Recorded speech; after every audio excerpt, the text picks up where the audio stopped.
For data stores, there is obviously the knowledge base upon which you can do RAG, for example.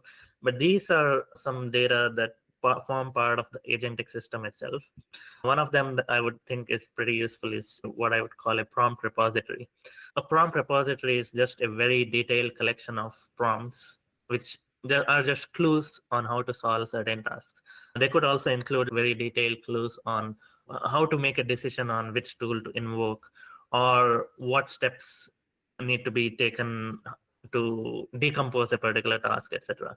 Why need a prompt repository? And the reason is the context window, even if Gemini has 2 million context, it doesn't really matter, because if you have worked with these long context models long enough, you will notice that the context length is not really as advertised. The effective context window is actually much lower. And especially when you have a lot of instructions in the prompt, it's not going to follow all the instructions.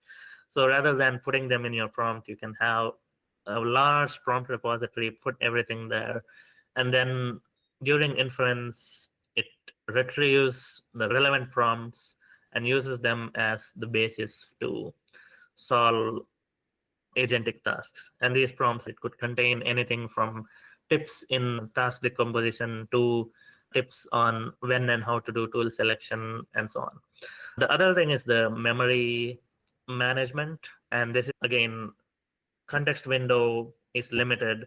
Therefore, you need to think of it as just like how you have operating system memory, where you have the hierarchy, the main memory, and then you have the virtual memory, and then you can have multiple levels of that. Similarly, here you have the context, which is your main memory, and then you can have a larger secondary memory that you can swap data between based on the particular action that's being taken. This could include past logs, if you have a good telemetry like LangTrace, and there are many other tools like that.